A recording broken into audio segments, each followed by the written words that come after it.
Hey everybody, welcome back to my channel. Let's talk moto. So Orlando 2 just happened, and Supercross, boy. Well, if you ever wanted a real life days of our lives, Supercross is like a real world soap opera. That's why we love it. Plenty of action, plenty of drama, lots of different characters, and this is what makes Supercross great, and especially in 2021. So Supercross moved to Orlando for the last two rounds. What was a little strange was that the first one was part of the East Coast Lights division, and the second round was part of the West Coast. So same track, two different coasts, a little strange. But we are in strange times with the pandemic, as you know. But at least we're going racing, and I think there was no more evidence of just the difference between the 450 class and the lights class at this round. I think especially now that it's halfway through the season for the 450 class, you can see that the maturity is there, the experience is there. Guys going for the championship basically got rid of all the pre-season or the early season jitters, and they're going about racing. Whereas now, when you jumped into this West Coast lights class, it was absolute carnage and chaos. Unfortunately, that carnage and chaos took out some of our championship favorites. Jordan Smith, and yet to find out the extent of his injuries, but a pretty hard slam coming out of the whoops. And even more of a tragedy, both Martin brothers, and both with fairly serious injuries, I have to say. So although Alex Martin had a concussion, concussions these days, Travis Pastrana will remind everyone, are not to be taken lightly.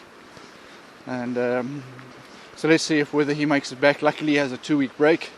He'll need to get concussion clearance from the medics, from the doctors, and before he's back on the track. But concussions, guys, if you've ever had one or you're going to have one, don't take them lightly. They can lead to some serious issues. Just for the record, we're back in Austria, taking a walk to the office. And although we're moving into spring, it's a pretty misty morning. And it's pretty much a path I tread every day to work. Gives me an opportunity to think about the day ahead, and also, like today, reflect back upon the Supercross that just happened over the weekend.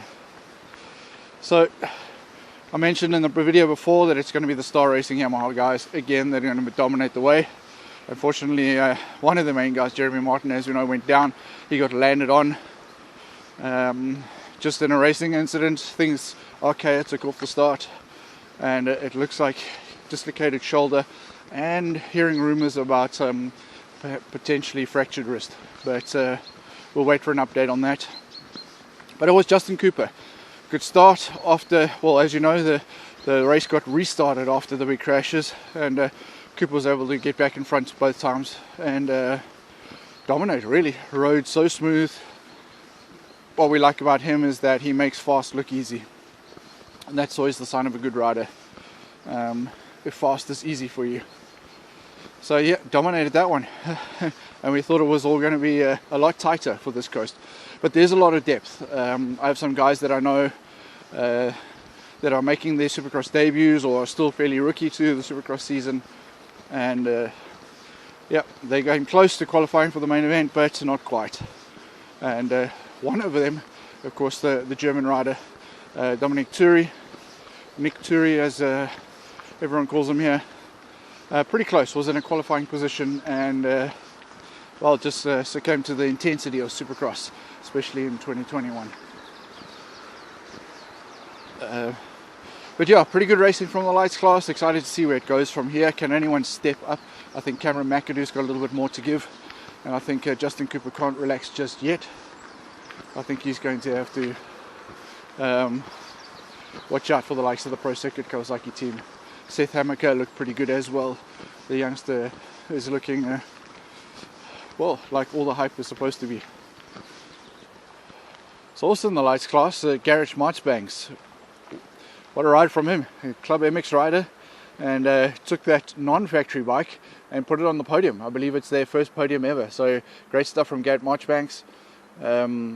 has a lot to prove. Like Alex Martin, I think that losing a factory ride is not what you want, and I think he wants to get right back there where he knows he belongs. So on the podium, and I think that's opened a few eyes, and maybe a couple of manufacturers that are going, maybe it should have been someone we considered. Well, who knows? There's a couple of teams that obviously are going to look for riders again going into the new season.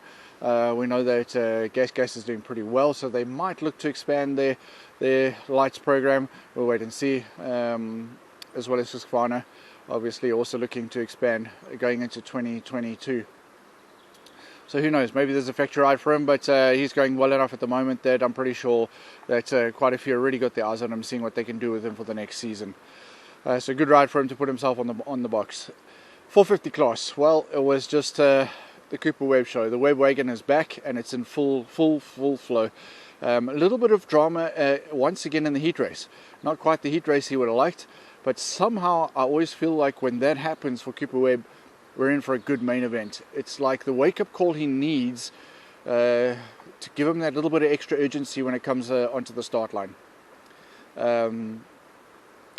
However, if you take a look at the start closely for the 450 class and just watch for Cooper Webb, obviously everyone had their eyes on Ken Roczen. He's been having great starts lately, and that a little bit of a, once he came out of the gate, the bike started to wheelie, had to back off a bit, start done. The moment you're no longer full throttle in the Supercross out of the gate, you literally, once you dump the clutch, you need to be full throttle from the gate to the first turn, otherwise you're gone out of the top 5. So if there's any sort of adjustment needed or balance or anything, it's start over for you, and that's what happened to Ken Roczen. But Cooper Webb wasn't any better.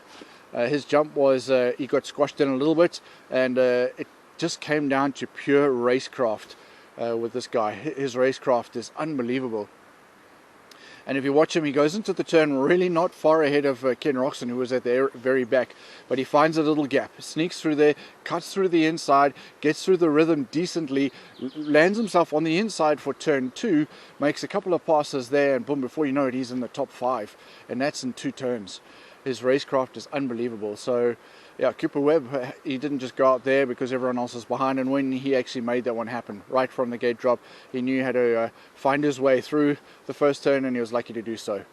Good to see Cincerello out front. Every time he's out front, it's obviously getting some confidence back, but it doesn't help when you throw it away like he did. A simple error in the whoops, and they always seem to be simple errors for Adam Cincerello. I don't know what he's going to have to do to change it. I just think it's a little bit, there's some injuries nagging him, and it's giving his confidence low. And when you're riding at that speed, well, unfortunately, it's going to bite you. So Cincerello down and out of that one, but it's that allowed Ken Roczen to jump up another position. And good to see Marvin Miskin back on the box again. I think the French rider is a serious talent. His talent hasn't gone away. Just a couple of injuries have put him back, but he's coming back really strong, and it's just waiting for some decent starts. He's getting them these days, much better starts, putting himself in good positions, and the podiums and the results are starting to come, and I think it's just a matter of time before he's back up and a consistent podium runner. So good on him. KTM 1 and 2, hence the reason for the jacket today, celebrating a 1 and 2 for the KTM brand. And then, of course, under the KTM brand, the Gas brand as well, which uses a similar platform, Justin Barsha. Great ride in third, and he had to work for it. He couldn't hold on to the pace of the front 2, which must have been a little concerning for him. But once Tomac and Roczen caught him, it seemed like he got a little bit of a wake-up, and that was his go button again. And good ride, solid. Didn't put a foot wrong under enormous pressure, and did the job, finishing on the podium. So great result, and I think a good salvage for Ken Roczen right the way from pretty much last through to the win. To 4th place. It was almost like a win for him, and still holds the points lead, red plate, as they go into the break. So 2 weeks break now. This is what we want to talk about. What's going to happen? I think that this is the break KTM have been looking for, which is a big uh-oh for the rest of the guys. As you know, they've been working with this gas shock, and it's working, but they are learning, and that's pretty much what is the issue there. They cannot find consistent settings yet for it because they're still learning it. So this is why, because of he's going for the championship, Cooper Webb is kind of settling for something they already know. Not too much guesswork in the old shock. It worked last year and the year before. So the air shock is something they're working on, and they want to get it right because it has so many advantages if they can get it right. So knowing that the next round is Daytona, a little more sandy, a little more rough, and this is apparently where that air shock is going to work well. So they're going to go back to the drawing board, put it in the bike, do some more testing, and see if they can get it good. I think if they can get it good, well, to make that bike even better is going to be a big problem for the rest of the guys. However, Daytona is not necessarily Cooper Webb's favorite venue. It's kind of motocrossy, requires a lot of strength, and Cooper Webb, very technical rider. Doesn't mean he won't be fast there, but it won't be the one where we go, yeah, this is Cooper Webb's. This is going to be a big question mark. In fact, I can almost already say, let's put some money on Ken Roczen. We know he goes good there. He's led a lot of laps there. I think he likes the environment. The only one that's given him any hassles at Daytona over the last few years has been Eli Tomac. But Eli Tomac, I think confidence a little low at the moment. If he can't dial those starts in, I think it's pretty much a done deal for Eli Tomac for the season. Who knows? The guy is super talented, and sometimes with Eli Tomac, it's just one little click and that's it. No one can beat him again. He might win the rest of the races for the rest of the season. That's the thing with Eli Tomac. You never know, but we know he's got the talent, and it's just a mental thing for him. Something has to click, and then he's back to winning ways. Maybe Daytona is the track that it all comes back for Eli Tomac. I think we're still got plenty of drama ahead of us still. It's still a long season, and I think that the tail is going to twist a few more times before then. We have seen the cream rise to the top in the 450 class, and things are starting to settle down now. I am most stoked that Jason Anderson has found his mojo again, and looking forward to some podium results for him. He certainly got the intensity back, and that's what I like. He's got the talent. He's such a stylish rider to watch, and yeah, I think Jason Anderson, good on him for resurrecting himself from a pretty low place, I think, in his mind. But guys, yeah, 2-week break for now, so we'll probably go into some race analysis later on in the week. So those guys that are sending through their technique questions, keep them coming. Let's see if we can get you on the right path to victory from here. Thanks for tuning in, guys, and catch you in the next show.